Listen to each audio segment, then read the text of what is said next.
Welcome back to the show. Well, this morning, the Human headline Darren Hinch has admitted he is back on the booze, despite undergoing a liver transplant in 2011.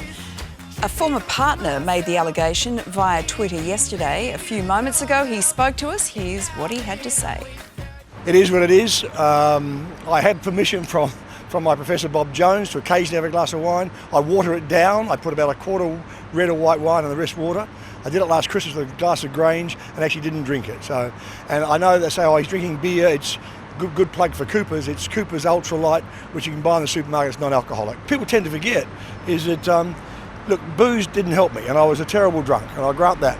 But I got primary cancer of the liver. I had to have chemotherapy for my liver, not because of the boozing I was doing. But look, I haven't been drunk in 10 years and don't ever intend to again.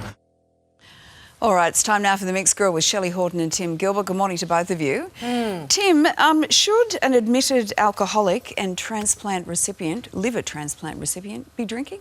Probably not, but it depends. We just heard from Darren there. We've got to virtually take his word as he says. He says he's basically drinking watered-down wine as prescribed by the doctor, and he's also drinking non-alcoholic beer from the supermarket. So if he's doing that, it's hard to slam him. I'll slam him to bits if he was on the dribble every day, because, I mean, there's people on waiting lists trying to get transplants who die. But if we're listening to him and he's telling the truth, it's hard to slam him on those facts because he's following what his doctor said. You can't stop someone from living, and if you just do that, why not? No. You're shaking your head, No, Shelly. I completely... Of course we can slam him.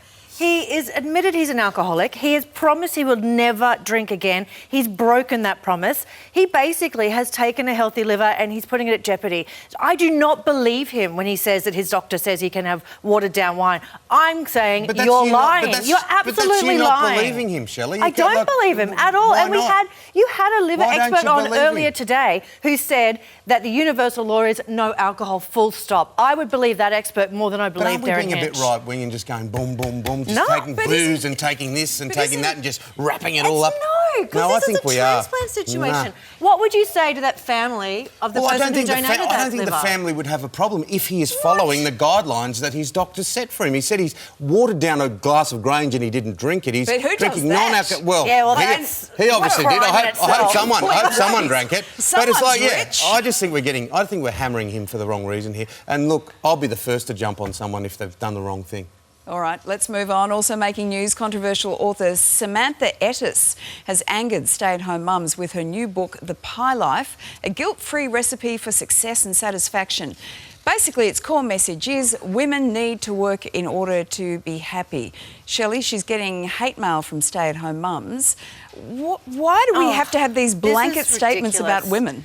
It infuriates me because, you know what? It's called a choice. This is what feminism is about. You can choose to stay home or you can choose to work. Amazing. How about instead of attacking each other, we support each other and imagine what we could achieve? I think that this is just huge publicity for her book and I will not be buying it. It's the greatest rubbish argument I've seen in my life, and it really, hate mail I don't agree with, but people standing up saying, you are absolutely kidding yourself. That's the line here. My wife's a qualified physiotherapist and she went on and did extra study and worked in OH&S, but we've got 3 young children and she made the decision. No, I'm not going to work for these next few years because it's not going to work. And she's having a great life. She's got so many interests. Look, it's hard to follow, but she also is the primary carer of our children and it works so much better. Having someone like this who's completely out on a limb here, just because her life works doesn't mean other people haven't got other ways of doing it. One person pushing their opinion. But also pitting stay-at-home mums against women who work. It's just... There's so much guilt anyway. Stop the competition, stop the judgment, stop everybody being outraged. Just find what makes you happiest, what works for you financially and move forward. Yeah, and there can be plenty of stay-at-home dads as well. I mean, it doesn't matter. We want more of those. Thanks, Tim. Thanks, Shelley. Well, coming up in the news, Tiali Palmer's foster...